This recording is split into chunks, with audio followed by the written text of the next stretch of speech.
Fam, what's up? Welcome back to another episode of the CEO Pulse podcast, where you get the real, the raw, and the mind of entrepreneurship. 5,000 plus deals, all right, in 10 years.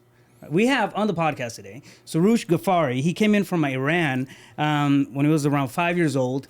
I mean, he's been an entrepreneur for a while. He knows the headaches, the pains, the struggles, the joys, the smiles, and the tears that come along with being an entrepreneur. We're talking about that offline right now.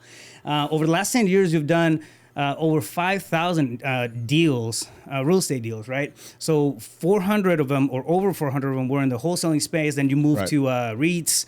That's where the bulk of it happened.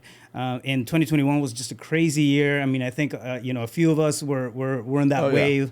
And now you moved into hard money lending. I mean, you've done not a couple, I mean, a bunch of different things in a very, very competitive environment, man. So thank you very much for sitting down, having a conversation with us, and welcome to the podcast. Yeah, thank you. Thank you for having me. Hopefully I can live up to all those numbers.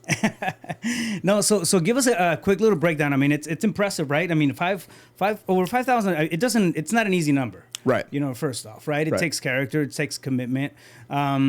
And a lot of the risk that sometimes people are often not willing to take, right? Yeah. So walk me through the process. When you get into the space of real estate, before real estate, what were you doing back then? So I at an early age, I would say 18, 19, when I was going to Arizona State, I knew I wanted to be an entrepreneur. Yeah. So I got a mentor. He kind of showed me what to do and definitely what not to do. Yeah. You fast forward 15 years with him, and my best friend from college was like, I'm doing this real estate thing. He got in 2008. So just think about what time he got in at the worst time. Yeah. And so he knew, like, he did BPOs, this, and this. And we were obviously best friends. We lived together. That was our, 20s going into our early 30s. And I was like, I'm still with my mentor became my business partner. Yeah. And I was like, just not ready. We started a startup company and it had nothing to do with real estate. It just happened that all of a sudden the bottom fell out of that. Yeah. Our investors pulled the money. We grew the business for 3-4 years, but they just didn't like what they were seeing. Yeah. So one day I was like, hey, it's time to let's go do some real estate. And at that point he was wholesaling. Yeah. So that's how we got into the wholesale space. It literally was like, in 1 week, I was 32 years old. I got into a car wreck. I crashed my car.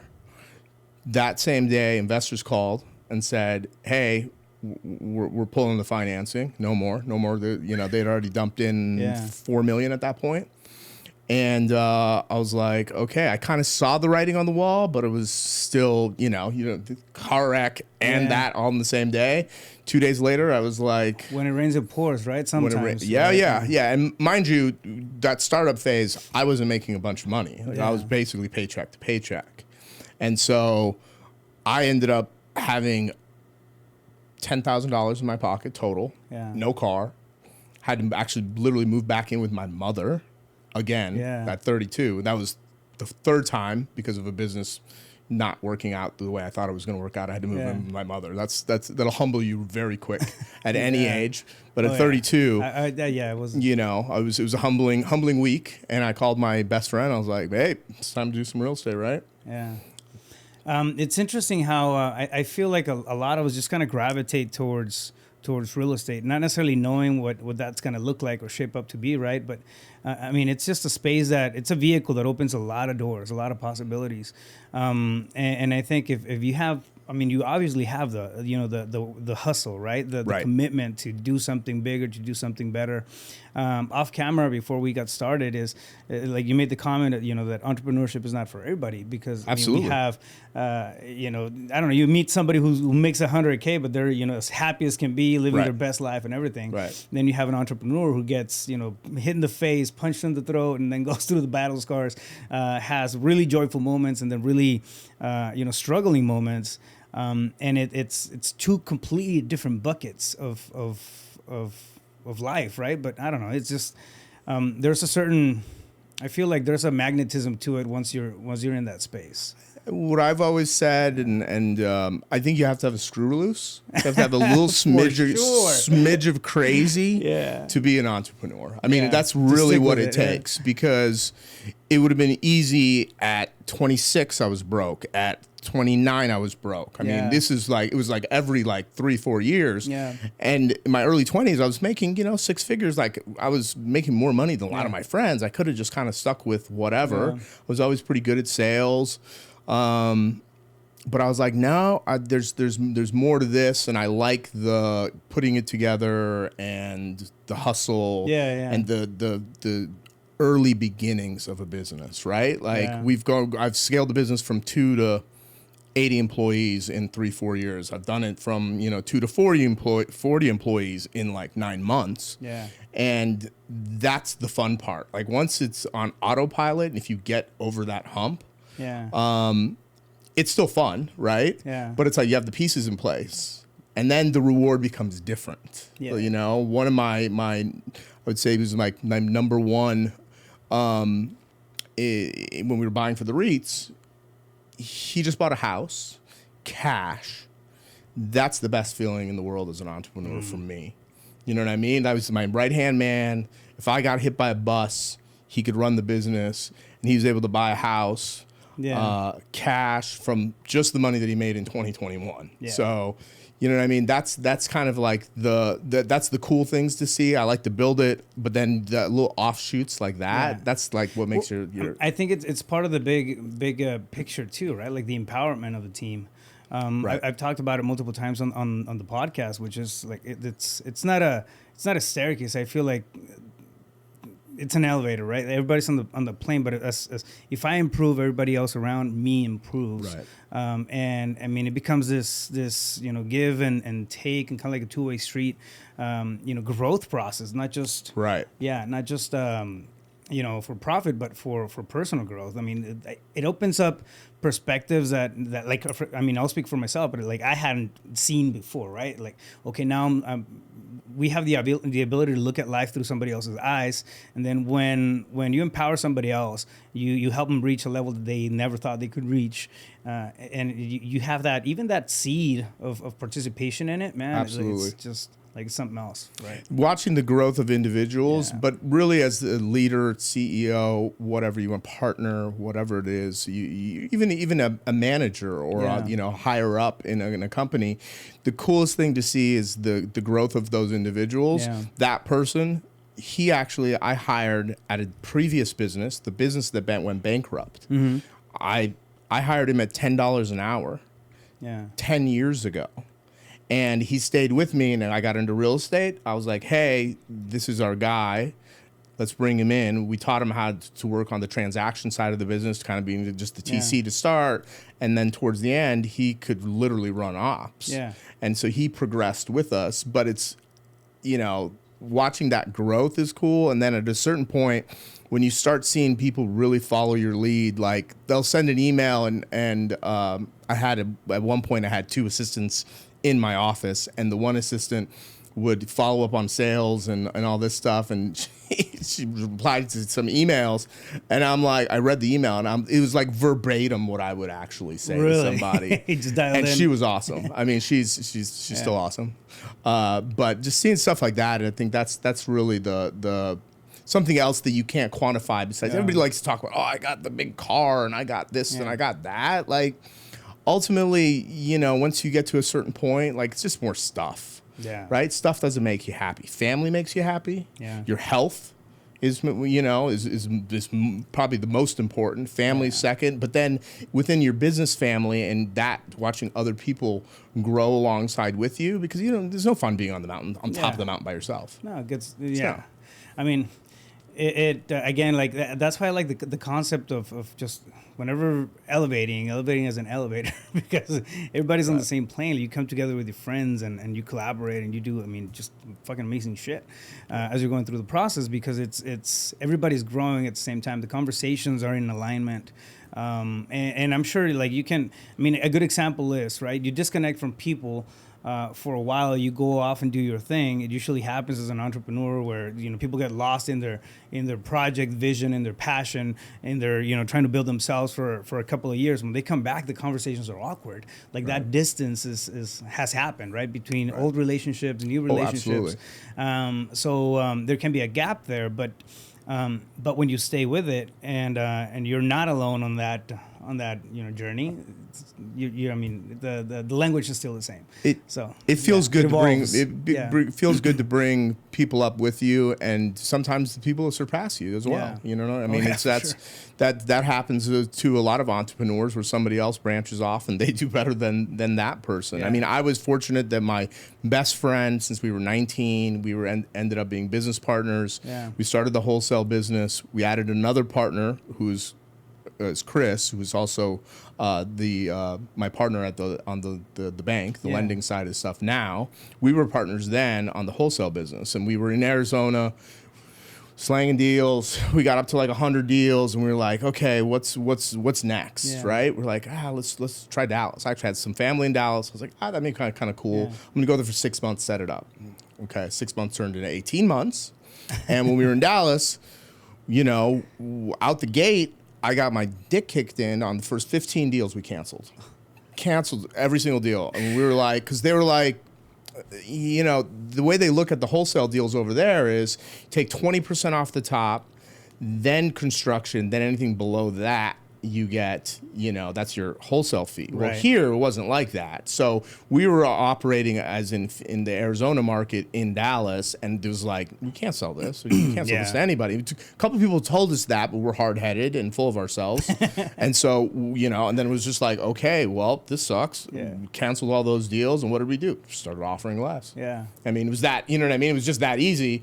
It was just offering less. And we started doing a bunch of deals out there, and we were like, wow, we can get houses still in like the low hundreds. So what we did was we were making money here, and then we were making some money there wholesaling as well. Then we just started being the buyer. So then we accumulated our buy and hold strategy? Buy and hold for ourselves. So we ended up with 42 houses in Dallas. That was... We sold them all at the top of the market in the early 2022. So that was a good day, and timing just kind of happened to work out for us. But we transitioned, right? I think a part of also, especially real estate, I think you can kind of graduate to the next thing. And it's cool if you want to be a realtor or an agent forever. People crush it. They make a ton of money. But, you know, finding what's next for us really worked out. Like, we started wholesaling. We did the buy and hold strategy. Then we were like, okay, we don't really feel good about wholesaling anymore. We're getting a little bit older, selling paper. You know what I mean? Like, ultimately, you're selling paper, right? And then, especially after you start buying it yourself, you're like, I don't mind gouging somebody when I'm the actual buyer. I'm an investor at that point. Doing it to Granny to sell the paper, I was like, it got to a point where I was like, okay, we're getting a little too old for this. My partners were kind of feeling the same way. The market changed quite a bit, like the whole astro flipping or whatever they call it these days, and co-wholesaling. So all of a sudden, we were sending out at one point in just Phoenix alone 100,000 pieces of mail a month. Wow. It's a crazy ass number for Phoenix. For Phoenix. And it was systematic. It was just like clockwork. Big marketing budget too. Oh yeah. Well, and we could do that back then because we were making like 25,000 a rip. Well, that ended up shrinking so towards the end it was like 9,000 to 12,000. And it got tough for a while. Everybody got, you know, kind of like there's multiple, you know, the co-wholesaling and all that stuff became a little bit prominent. So there was several factors we decided to get out of wholesaling, but that was another factor, and we were burning 50 to 60,000 a month in just marketing, mail. Wow. Yeah. So then we transitioned, and then the REIT thing just happened. That was just timing, and the person that was, you know, had the relationship was like, I need help with this. So walk me through that process. I mean, so you're wholesaling, you're looking for something else. And I always think of wholesaling almost like Yeah, like the marijuana of real estate. It's like a gateway drug to bigger things. Right. If you can make it there, you can make it anywhere. Exactly, man. It takes hustle, it takes grit, tenacity, character, right? And then, but it also puts you in the right rooms a lot of times. You start having the right conversations with people who are banking, and then if you're able to bring your talents into those tables, those rooms, something is going to open up. Correct. Right? Partnerships are going to open up. Different conversations. Money's going to start coming at you because you're in the business. You're doing business. Right. So it's a matter of kind of keeping the eyes open, which leads me to this question, right? So you're in the middle of doing wholesaling. That's your main operation. You feel like there's got to be a move. There's got to be something else. You want to graduate to something else. How does the REIT thing happen? Well, the REIT thing happened because of Venture REI, which is it's a brokerage. Locally based. Dan Noma's the owner. He was one of the first brokers for Invitation and all the big boys back in 2010, 2011. He created Venture REI just for investor-specific agents, right? There's regular agents as well, but he wanted to see more deals himself, so on and so forth. So we'd hung our license there because they were investor-friendly, right? And because of that relationship, and we did some marketing early on with Dan as well, and he helped with some of the REITs. And so he actually is the one who had the relationships. We ended up, when we were selling our portfolio, that's another thing. We were selling our portfolio, so we were kind of shopping it around, and it happened that one of the REITs was looking at it. That REIT ended up being one of our clients. And Full circle. And Dan, because of his pedigree, you know what I mean? They kind of, they didn't know us. Yeah. And we obviously accumulated it, right? But we were like, hey, Dan, why don't you talk to these guys? And it just happened 6 months later, they ended up becoming a client, and we also partnered up with him. 2021, that was our biggest client. Yeah. In 2021 alone, they bought 2,000 houses we bought 2,000 for them, we were their agent, right? In 1,500 in Phoenix and 500 in Vegas. Yeah, wow. So that was kind of the trend. But really, that client really came from those assets that we purchased. Yeah. You know what I mean? If we wouldn't have shopped those assets around, because they made an offer. It was a horrible offer at the time. But it was 2020 when they made that offer. Yeah. And then we cultivated that relationship, and then that ended up literally made us, you can think of how much commission you make on 2,000 transactions. It was a couple dollars. Oh, yeah. Yeah, no, for sure. But you build that commonality. So they saw you guys actually out there doing business, and then they connected the dots back to Venture REI. And portfolio deals, they naturally take, they take time. A lot of times we have 30-day close of escrows, 45-day close of escrows. Right. Realistically, they often get pushed back. We're in the middle of closing 72 properties in Tampa. We've had to push it 2 weeks already. So, yeah. Yeah, a lot of moving parts. A lot of moving parts. You gotta get in and out of the properties. There's a lot there. Yeah, and that's really interesting, man. How you jumped into that into that opportunity because of something that you had done previously, not necessarily connected to it. Right. Tell me about. You're doing a lot of stuff. Obviously, you stay on the move quite a bit. You guys are doing really good. You moved from that space to hard money lending, and now you're financing properties, which I think at the end of the day, that's the goal for most people. Right? Absolutely, because the saying goes, "Let the money work for you." The bank always wins. Yeah, exactly. You're like Vegas. I'm like there's a reason that all the casinos are so big and flashy and whatever, because Vegas definitely always wins too, and so does the tax man. Yeah. But yeah, what happened there was we partnered with Chris on the wholesale business. Mm-hmm. So there was the three of us in the wholesale business. Chris, and his name's Chris Hansen. Hansen, okay. Hansen Capital is the bank. Yep. We partnered with him. He still had the bank. The reason we even ran across, because our office space was his old office space. So we got some of his mail. He came up to pick up some mail. And we were like, oh, yeah, this is what we're doing, da-da-da-da-da. And Chris was like, so you guys send mail, and have you guys ever sent mail and not made money? And he's like, no. So he's like, so if you sent mail every month, wouldn't you make more money? Like, yeah, but risk adverse. We'd rather just send it, make our money back, and then send it again. Yeah. He's like, cool. I'll write you guys a check for $250,000, and that'll cover your for a year of your mail, and send it every month like clockwork. Can you do that? Yeah. So that's where that started. He had the bank the whole time. Yeah. So we ended up doing that business with him. We ended up transitioning out because of the REITs, and he's like, I'm going to get back into, was already in lending. Right. But he also, when we were flipping houses, he was flipping apartment complexes. Right. So he was going back to the big boy deals. He's doing a lot of stuff. This guy's he's lethal in the real estate space. Yeah. So that was his. So we parted ways, and then it just the REIT stuff we did really, really well. 2021 we did 2022 in 6 months we did 800, but then in December, like everybody else last year, like they all stopped. And for 3-4 months, there was literally nothing going on. Nothing. I mean, on our end, from the REIT standpoint, like nobody was buying. And at the same time, Chris and I were obviously, good friends. And so, just kind of talking to him. And I was like, yeah, I'm like thinking about it. I'm going to have a family here soon. Going to get married. Like, I love, if it's just me alone, the REIT stuff was, 2018, 800 houses, 2019, 100, 2020, you know what I mean? Then 2022, 2,000. So it was like this roller coaster, which when it's on, right? Yeah. But, it's like if you're going to have a family, like the bank just grows and grows and grows and grows. It's like you can't lose. It doesn't matter if the market goes down.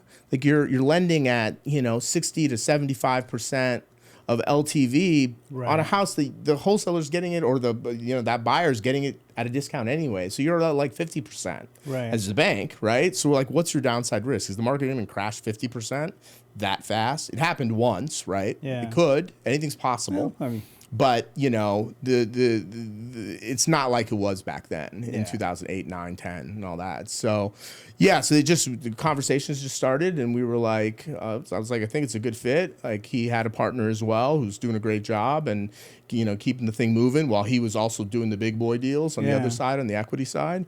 And so it just kind of just worked out. We kind of worked out a deal. And that's the thing, right? Like just paying attention to the different levels of opportunity out there. A lot of times, like I know I've come across stuff that I wasn't even like, I don't know, it wasn't even my radar. And then because of some conversation, because some luck of the draw or something, I don't want to say just, pure dumb luck, right? Because we're always preparing ourselves. We're intentionally growing. We're trying to improve ourselves and then build the skill sets and whatnot. So whenever something like that comes across, you're either ready to catch it or you're not, right? But you have been in the past, and just based off of conversations, based on value add, based on things that you're doing that can be of value to somebody else, and that puts you at a whole nother league. Yeah. My mentor told me the best thing when I was 19 years old. And I was 19, he was 43. Yeah. Okay. He had a business that was outsourced HR and payroll, 40 employees. He was making $9 million profit a year. Jet, the shit that I got to see in my 19, 20, 21, flying around on his jet. He had a $4.5 million yacht, 82 foot. Like he was just crushing it. And he just told me, he's like, okay, Junior. He's like, if you work 24/7, 365 for long enough, he's like, at a minimum, you will be comfortable. Yeah. But if you work 24/7, 365, at some point you will put yourself in a position to get lucky like I did. Right place, the right time, the right business. And look at this. You know what I mean?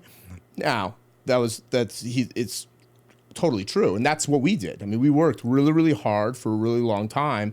And, doors just opened. Obviously, we were able to walk through those doors and perform, right? Yeah. But at the same time, like, if you're not out there, if you're not hustling, you're not going to run into these stuff. Yeah. Is it dumb luck that our office space was Chris's office space before? Yeah. Yeah, it's completely dumb luck. Like, there's the complete luck of the draw, right? Or is it? I mean, but we were in grind mode. We were in hustle. Yeah. We could be like, look, here's, and Gabe, who's my best friend, is like, he's down to the penny on everything. Like, you know what I mean? He will never owe anybody more a penny even. Yeah. But that's great when you can show somebody like, hey, we sent out this much, we spent this much, this is the ROI. Like, it's easy to digest. And he's like, cool, I'll write you a check tomorrow. Dialed in, And that was where that started. But again, it was all the, you know, like we had so many dumb ideas, like websites. And I mean, there was just throwing shit against the wall over and over again. Yeah. And all through my 20s, we tried stuff, even when I was working, tried stuff on the side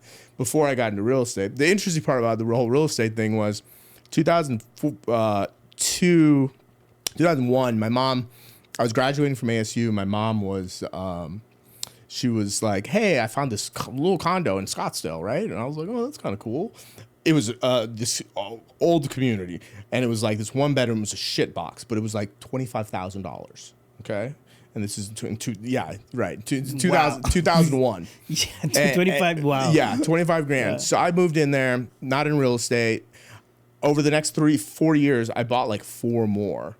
And so the most expensive one I bought was, I owed like $105,000. I'm not in real estate, right? Yeah. No clue what I'm doing. I'm just buying it. I actually wholesaled one of them to a family friend and made $5,000. I didn't even know what that was. Yeah. It was his idea. He's like, oh, why don't you he's like, I'll give you $5,000 for that deal. Yeah. Okay, cool. Now, the market dropped. I didn't know any better, right? I was just young, not in real estate. I was like, screw this. None of this shit's worth anything.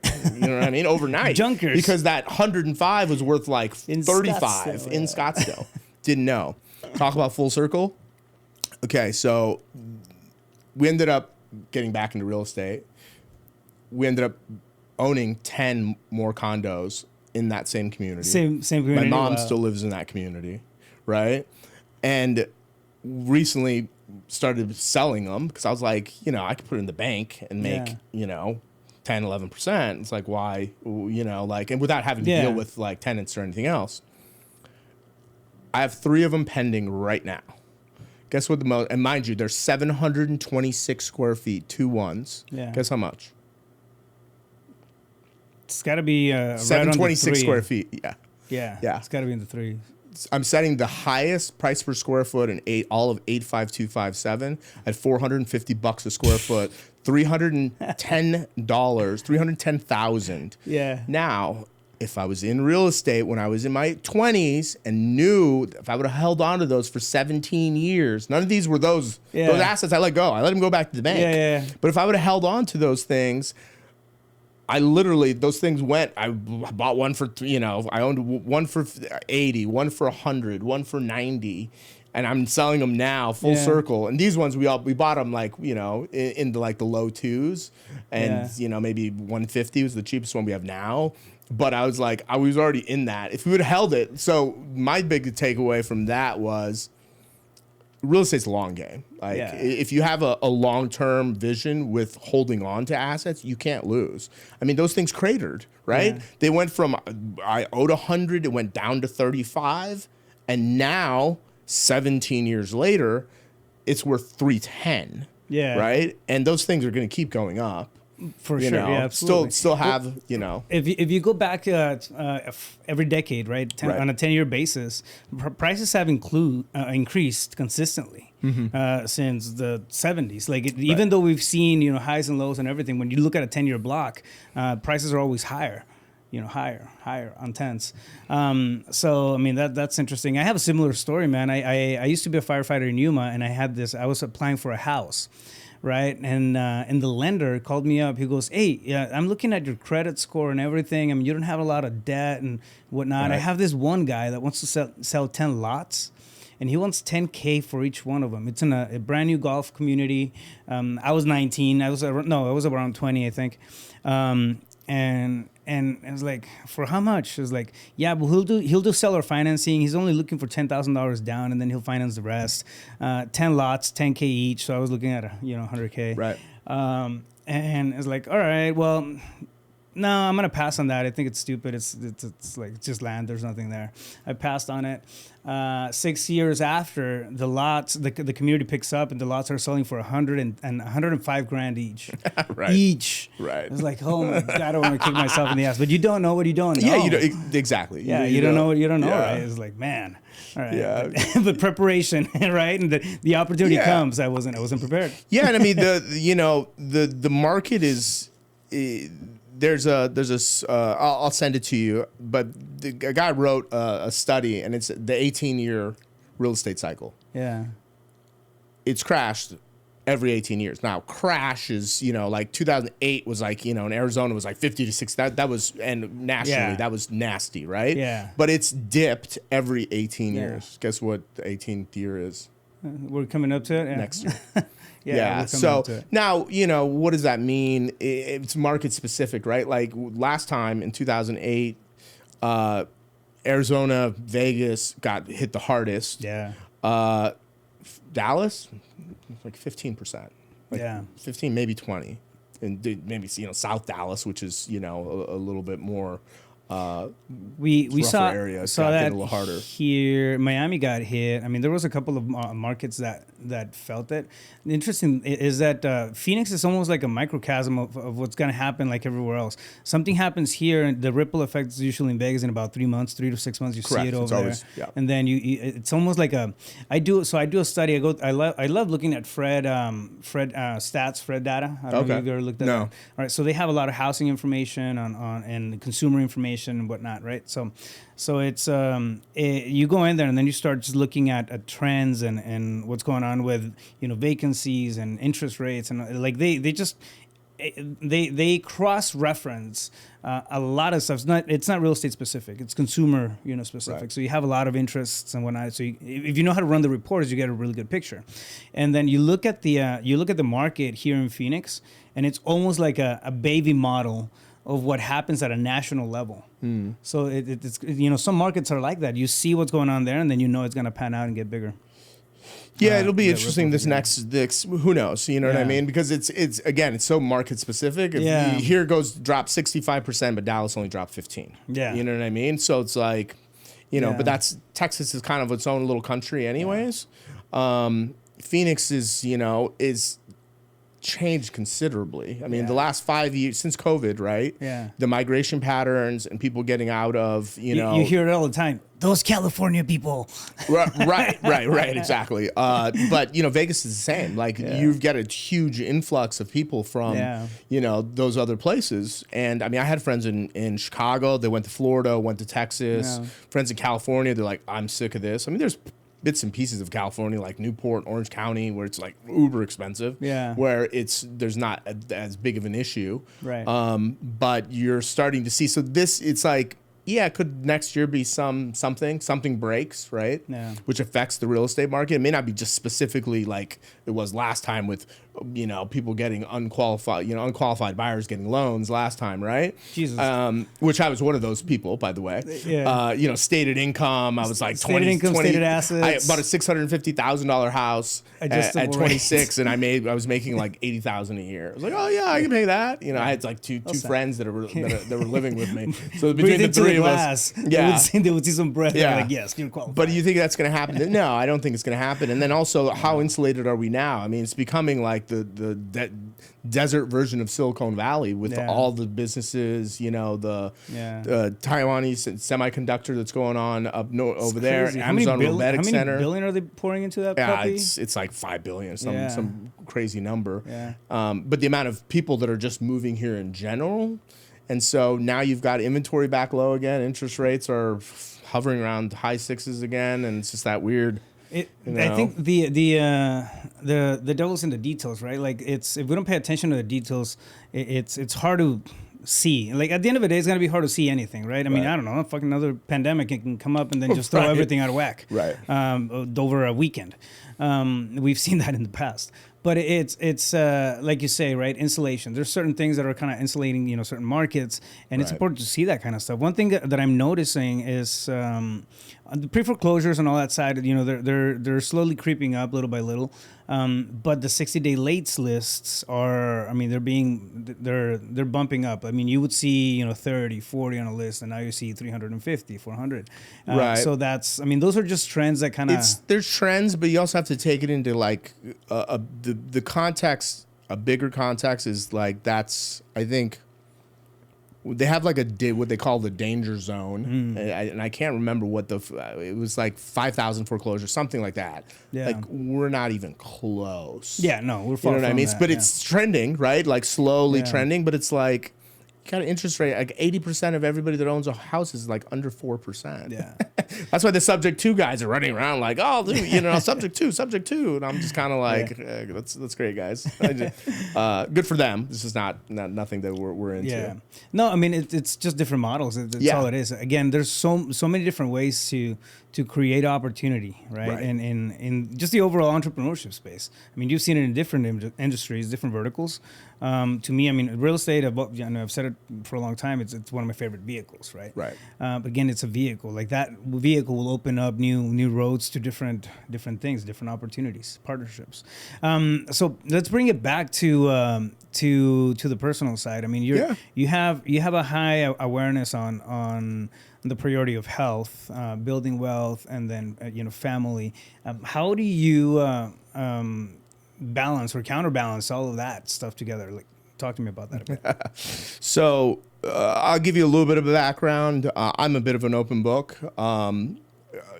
Probably from 20, let's say, well, since I was 21 years old, not even 20 years old, right? So 2000 through 2019, I was drinking, other extracurricular activites, 4 or 5 days a week. I was burning the candle on both ends. I was literally killing myself and lighting money on fire, like it's just, it came in and came out, went in, went out, and all that stuff. So it didn't really dawn on me at the time because it was like you're having fun, but you're like almost this hamster on a wheel, right? You're just kind of like highs and lows. Work was a drug as well. Yeah. So, then I kind of was like, okay, what, like at the point in 2018 where I made the most money I'd ever made in my life, I thought I was losing my shit. Wow. And literally, I was like, wait a minute. Okay, I just made more money than I've ever made, in 1 year, and I should be like on top of the world right now because I was very money motivated, and I thought that's what life was about, more shiny objects. I ended up like, I went to therapy, and my therapist was like, you should go see a psychiatrist. Maybe you need to get on some meds. Like, those are very humbling experiences for somebody at that point who thought it was, I thought I was 6'5" and bulletproof, and I'm neither.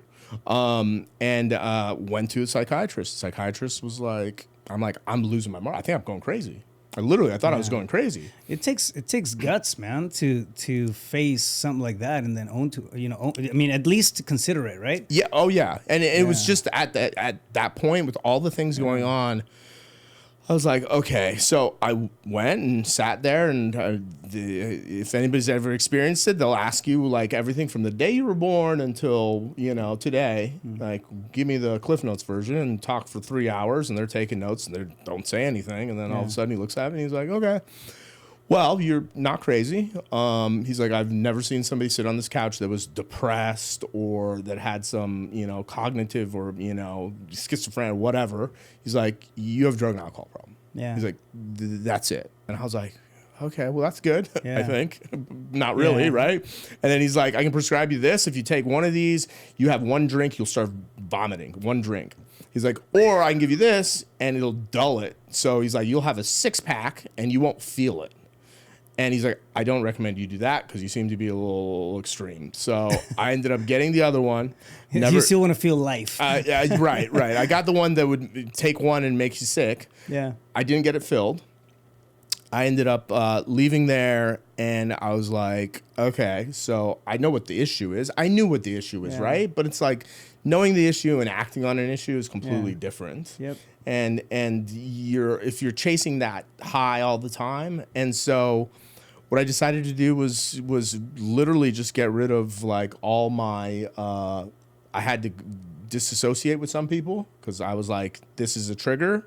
I had to end up completely changing lifestyle in regards to, you know, I mean, we used to go out all the time. We used to certain people, this, that, and whatever, until I could find, like, stop drinking for 9 months because the drinking led to other things. So I was like, well, this is a trigger. I just can't, you know what I mean? One drink and my mind goes here. So it's like, okay. So that was the start of the journey. That was 2019. I ended up reaching out to some people that I kind of knew were on a different path. And one of them kind of opened the door, and I had to follow up with them like a couple times. Like it's family now. Literally, like we have family dinner every Sunday. Yeah. Wow. And our family's grown because he got married. He's you know has a son, and you know like I've got a serious girlfriend, and we're gonna get married at some point soon, and you know so on and so forth. But I followed up with him a couple times, and finally he's like, you know, we go to dinner, and he's like, yeah, let's go at 5. I'm like, who goes to dinner at 5? And he's like, people that get up at 5. I was like, that makes sense. And we sat down. He's kind of like, oh, how can I help you? And I was like, don't know. I just kind of, you know, like we did some deals together. We wholesaled them some deals years before that. But I just kind of knew that he was kind of like, he had his head on straight. He didn't drink much. And I was like, kind of told my story, and we kind of hit it off, and he like invited me to go hiking like the next week at 5 a.m. I didn't get up at 5 a.m. then. Now I get up at 4, which is a little obnoxious. But I like to get my day started early, so people laugh when I'm like, I'm like, yeah, 8:30 rolls around at night, and people are like, you're going to bed at 8:30? I'm like, I was up at 4. Don't judge me. Get up at 4 in the morning and see what time you get tired. It's not getting older, right? It's being responsible. It's what it is. Yeah, right. And I did all of it. I mean, anything you can think of, I've done. I had all the fun an alpha male could have that you see on Instagram. And honestly, I would do it again. I'll be honest with you. Anybody says they wouldn't do it again, but I lived through it, right? Yeah. There was a couple of times I could have not woken up. So, would I do it today knowing that I'd live? Yes. Yeah. You know what I mean? But it could have easily went the other direction at any given moment. So that was, we were talking about health, right? So that was kind of like, I realized I had a problem. I had to work really hard to figure that out, and the hardest part is disassociating with people because, like, they're like your buddies. You're like, I love you, bro, da, da, da. But I was, if you look back, and now especially, and I've got a, beautiful girlfriend and her family, my family, and it's like, you look back and like all those times we were these idiot guys. We'd go out 4 or 5 nights a week. What were we really trying to do? We were going after chasing after girls. Yeah. You know what I mean?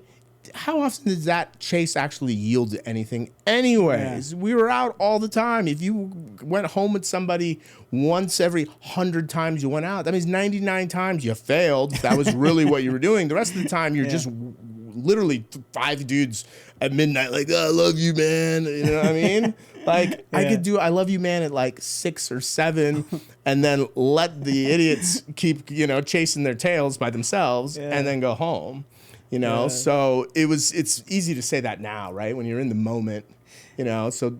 Well, I mean, it also comes, I think there's some maturity factor in there, right? Like we start to prioritize things. You came across something, they created an engram in the way that you think, which is like, holy shit, am I crazy? I mean, that's a big question, man. It's a big question to dawn on anybody. Yeah. And then to really consider it to the point where you go and have a professional conversation to just look into it. Right. Whether or not it's something viable. It's eye-opening. Right? It's what I would tell everybody, even if you're not going through that extreme of an example, therapy is awesome. Yeah. And I think people are like too macho these days. Yeah. Not everybody needs it, right? Maybe you have a pastor, maybe you have some friends that can steer you in the right path. But I tell everybody, I don't care even if you don't have anything wrong. Like checking in with a therapist is honestly, I've never walked out of there not feeling like, wow. Like, I feel so good. It's I think a lot of it is awareness, right? We don't know what we don't know, including ourselves. Right. I mentioned the men's group. I mean, we have once a month they get together and it's a group of us and we just sit down at a table and we become vulnerable in the space that we're in. Oh yeah. And it's just putting our bullshit on the table, calling it for out for what it is, owning to the good stuff, the bad stuff, the stuff in the middle and whatever. But I think a lot of it is just it's really getting a grip on who we are as individuals. Once we have a good idea and we find that us or that beingness, it's things get, I don't want to say easier, but they get clearer. Right. And now we know what we're gonna stick to. We know what what we shoot for. I think that's when I've seen, in my opinion, when I've seen big catalysts of change in somebody's life. Like, oh shit, cool. Like, that's not me. Right. Yeah, I'm this person. Then you commit to that. So you said a great word, vulnerable. Yeah. Right. And everybody wants to be, Andrew Tate, and everybody wants to be, the CEO and all those, things. But being vulnerable is I think, very important for growth. You need to be vulnerable at times, and you need to be able to see the thing for me was, and I think it's this way for a lot of people, right? The therapist was a way to talk out loud about something and get somebody who obviously has they're a professional, they have a degree, they can steer you through the conversations. But otherwise you have those same conversations in here and you try to you try to come up with your own solutions, but it's this loop. It's that. I think that's half of it. The other half is permission to talk about that kind of stuff. Right. If we're used to being, the alpha, the provider, or the man, and we feel like a bitch whenever we complain about something, right? Like we're like, oh yeah. But it's not like, it's not allowed in that world, and that's a load of crap. That's totally. It's total BS, right? But it's almost, we make it okay with ourselves to have those open conversations with ourselves and say like, oh shit, okay, cool. This is the reality of things. This is what what my stigma tells me to think, to do, to act, to this is to conform to. But the reality is this other reality is like, okay, cool, shit. I'm like, I need to work through some stuff. If I want to become that better person, I need to commit myself to these other ideas, to this other person that demands a lot more of me. Right. And when you do that, you start attracting different kind of people. 100%. What was I attracting when I was running around like a crazy person? Not the best partners. I had some great partners. Yeah. And it was on me. So I'll be the first one to say that. But I also had a lot of flings. Yeah. And you're basically just absorbing bad energy. You're putting out bad energy energy to bad energy, right? It's like bad energy attracts bad energy. And then all of a sudden you start cleaning stuff up, and like I love my girl so much. She gets up at around the same, not at 4, but she's up between like 5 and 6. Yeah. She can kick my ass at the gym. Like, she likes to work out. Like, I've found somebody, like I found my person, right? Yeah. Like I attracted that.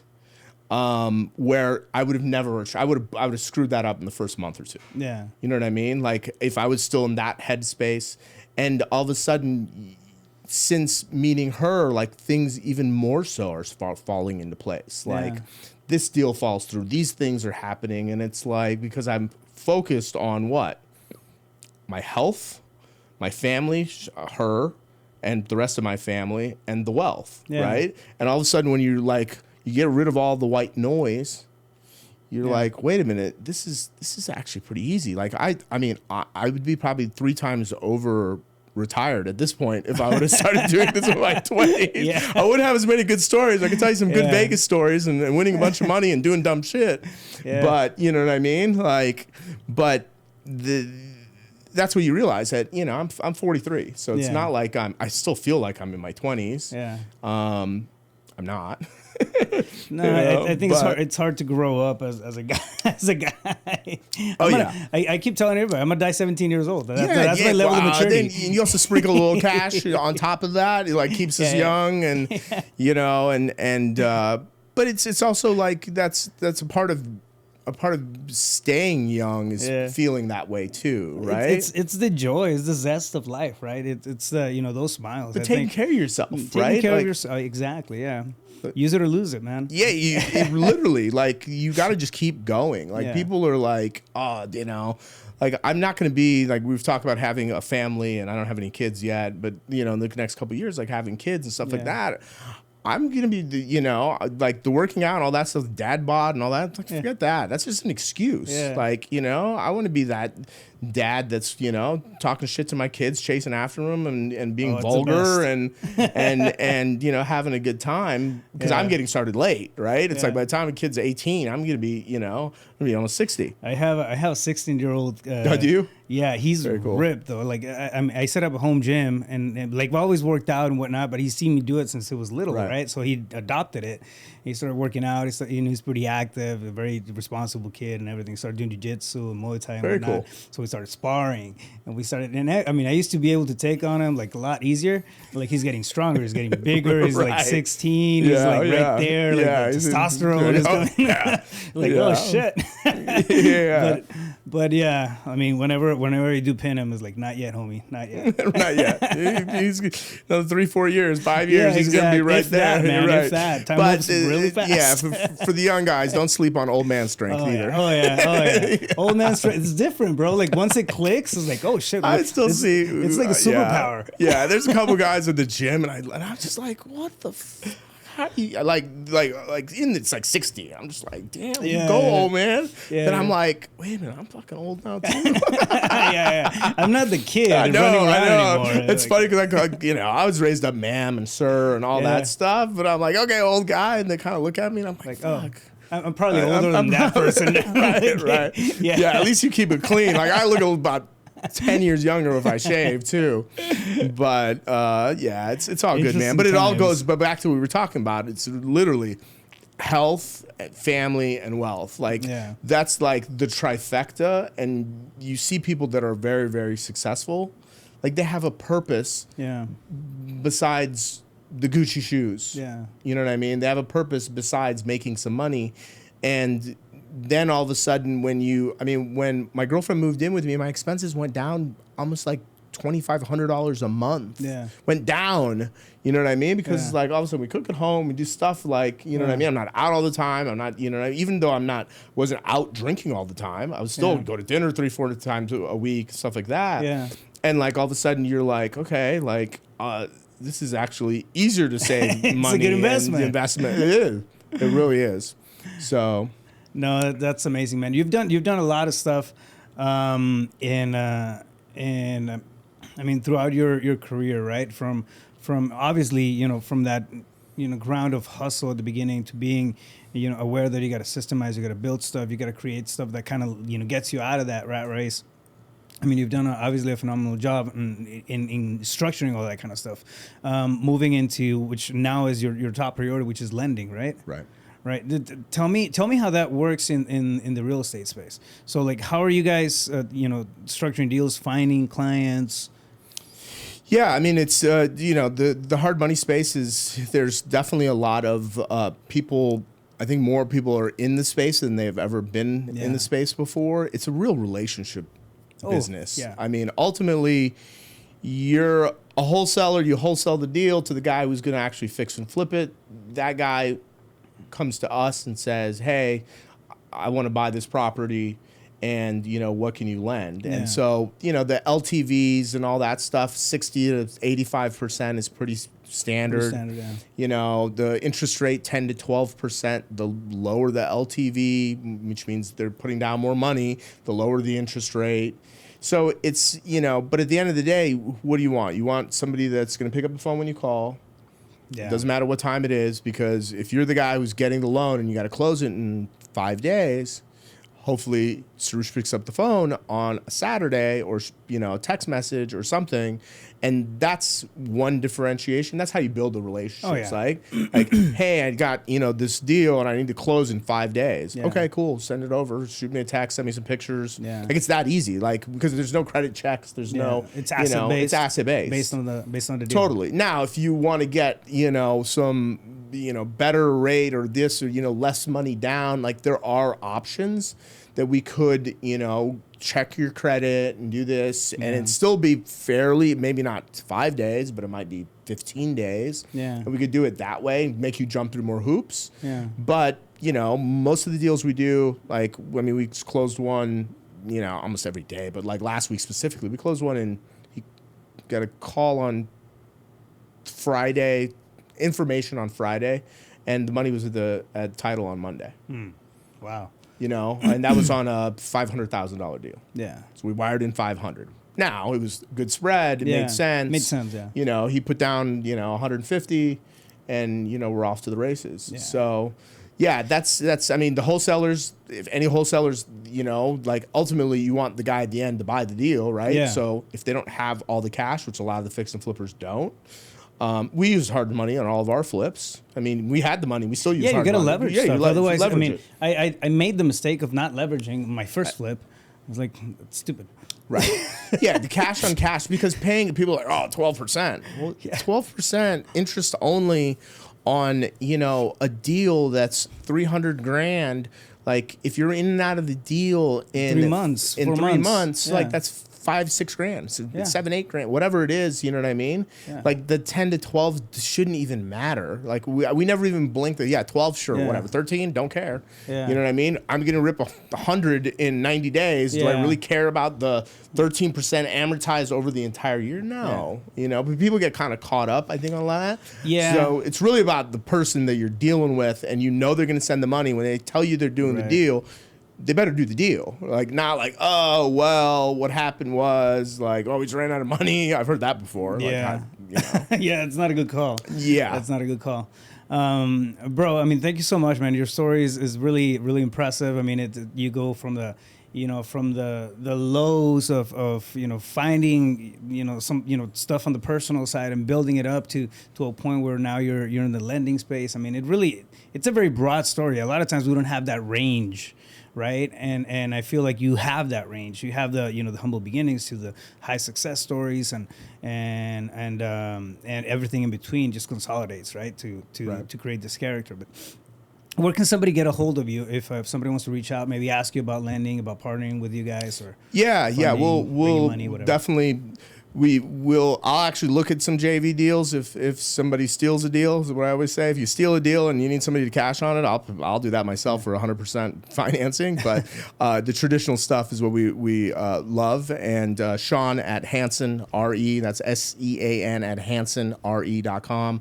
You can find me on Instagram, Sorooshian, SOROOSHIAN, and then Soroosh, SOROOSH Ghaffari, Ghafari on Facebook. Soroosh Ghaffari. It's a badass name. It's a badass name. It's